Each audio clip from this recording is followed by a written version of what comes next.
Secretary Gates promised to minimize disruption and polarization and to, quote, mitigate negative consequences for, quote, unit cohesion, recruiting, and retention. Those, of course, are the three major elements that support the all-volunteer force. Admiral Mullen admitted he didn't know what repeal would mean, but he spoke for himself only in favor of policies that are known to be disruptive. Admiral Mullen called this leadership, but it looked to me like letting down the troops.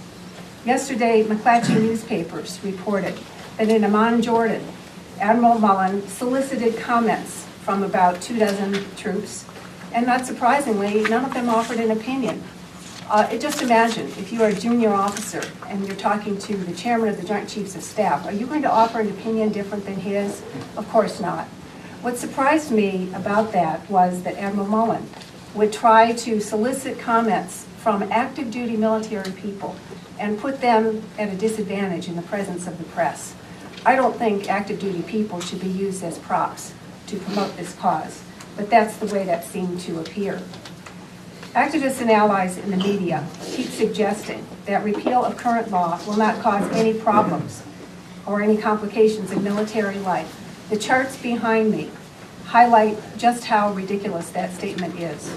The LGBT law in actual practice would be enormously complicated.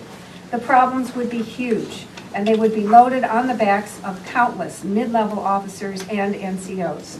These young people, our men and women in uniform, should not have to pay the bill for political promises that President Barack Obama made to the LGBT left. By definition, a Department of Defense task force that produces a predetermined paper on how, not if, the law should be repealed does not fit the definition of objective. It is not a study. A 45-day search for excuses to suspend enforcement of the 1993 law suggests that the executive branch can pick and choose which laws they're going to enforce and which ones they are not. This is worse than pointless. It is irresponsible. We are counting on members of Congress to join with the House Armed Services Committee ranking member Howard Buck McKeon in asking questions. This is why our symbol is a question mark. We need to have members of Congress asking questions about the effect of the new LGBT law for the military. And we are counting on other members of Congress to join with Senator John McCain in saying we have a Congress for a reason. We have a Congress that is supposed to ask questions. Every one of these charts represents not only a problem, every one of the boxes in the charts represents a problem. If the new law is passed, it would affect all branches of the service. Conditions of forced intimacy that are in the military today are not going to change. The new legislation would mandate acceptance of homosexuality or bisexuality, whether the orientation is real or perceived. That's why we call it the LGBT law, because it is very, very open-ended. New forms of sexual misconduct, male-male and female-female, in addition to the ones we already have. We know this will happen because people are human, and we know that people make mistakes.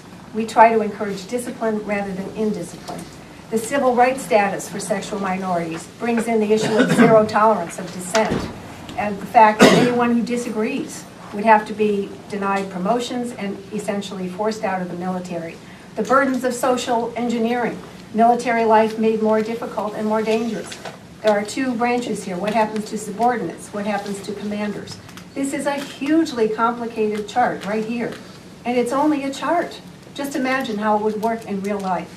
Finally, the radical cultural change that would occur in our military would affect military families and essentially or eventually the civilian world.